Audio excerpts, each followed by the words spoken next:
जादुई चूड़ा।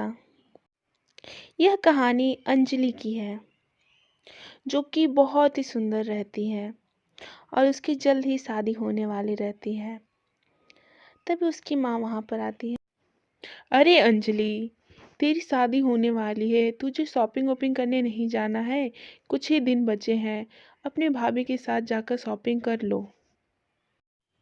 वो तो ठीक है माँ, लेकिन मुझे चूड़ा चाहिए था, जो पंजाबियों में पहनते हैं ना वही। और मुझे लहंगा नहीं चाहिए, लहंगे की जगह मुझे गाउन चाहिए था। तो मैं वही खरीदना चाहता हूँ। क्या मैं वो खरीद लूँ?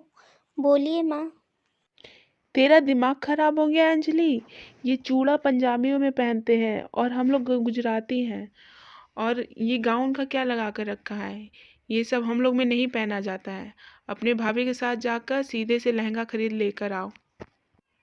वहीं दूसरी तरफ अंजलि की भाभी अपनी सहेली से बात कर रही होती है। अरे नैना, मेरी ननद का शादी पड़ा हुआ है, तुम अपने पूरे परिवार के साथ आना। भाभी सुनिए, मुझे माँ ने आपके साथ शॉपिंग करने के लिए बोला है और मुझे चूड़ा खरीदना था। और लहंगा नहीं लेना है, लहंगा की जगह मुझे गाउन लेना है। तो क्या मैं वो ले लूँ? बोलिए भाभी, मैं सही कह रही हूँ ना? अरे नंद जी, आप ये कैसी बातें कर रही हैं? ये चूड़ा, ये सब तो हम लोग में नहीं पहनते हैं। ये सब तो पंजाबियों के हैं। और गाउन, ये तो ईसाइयों लोग का पहनावा है। हम लोग का तो लहंगा है। तो मैं आपको लेकर लहंगा ही दिलाऊंगी। इसके बाद अंजलि अपने भाभी के साथ लहंगा खरीदने के लिए दुकान चली जाती है और न चाहते हुए भी उसे लहंगा खरीदना पड़ता है, जो कि वह करना नहीं चाहती थी। बट क्या करे, यह उसकी मजबूरी थी। वह थोड़ी मॉडर्न ख्यालात की रहती है। इसके बाद वह शॉपिंग कर कर अपने घर चली आती है। अंजलि, तेरी भाभी ने तो तुझे बहुत ही सुंदर लहंगा दिलाया है।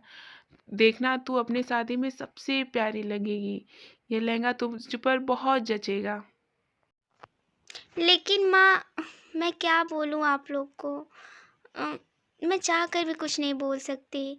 मुझे गाउन चाहिए था और मैं अपनी शादी में गाउन ही पहनना चाहती थी माँ। मैं खुश नहीं रहूँगी इस लहंगे से। अगर आप कहें तो मैं दूसरा गाउन खरीद लूँ, अगर आप लोग को कोई दिक्कत ना हो तो। नंद जी, ये क्या बातें कर रही हैं आप? इतना सुंदर लहंगा मैंने आपको दिलाया, लेकिन आपको ये पसंद नहीं आया। और आप क्या ये गाउन गाउन की रट लगा कर रखी हैं?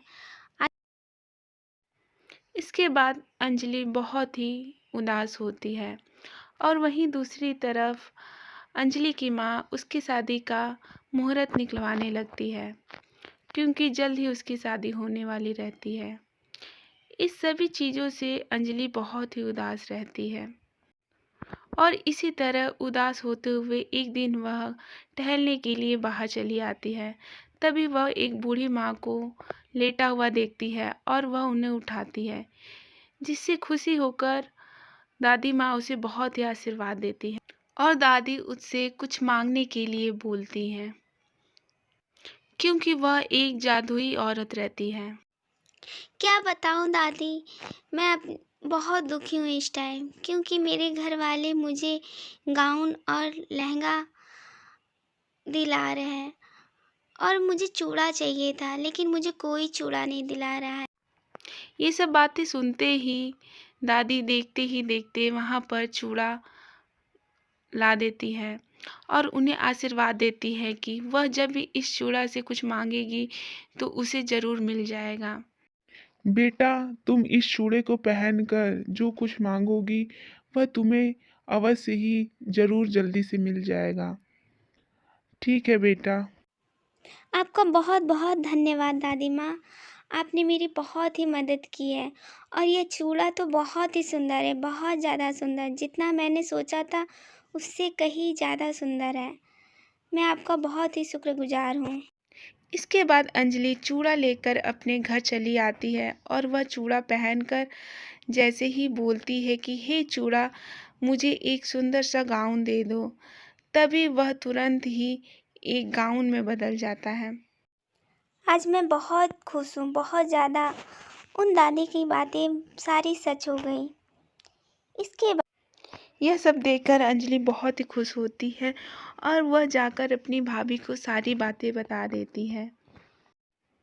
उसकी बातें सुनकर उसकी भाभी बहुत ही हैरान होती है, लेकिन वह खुश हो जाती हैं कि चलो कोई बात नहीं, उसकी जिद पूरी हो गई है अब। चलिए नंद जी, आप जैसा चाहती थी आपके साथ वैसा ही हुआ। आखिर आपको चूड़ा और गाउन चाह रहा था, आखिरकार आपको वह मिल गया और मैं आपके लिए बहुत ही खुश हूँ। कोई बात नहीं, भगवान सबकी सुनते हैं और आपकी भी कहीं न कहीं वह सुन लिए हैं। हाँ भाभी, यह सब भगवान की वजह से हुआ और उस दादी की कृपा से हुआ। मैं आज बहुत ज़्यादा खुश हूँ। इसके बाद अंजलि बहुत ही खुश होती है और उसकी जल्द ही बहुत अच्छे से शादी हो जाती है।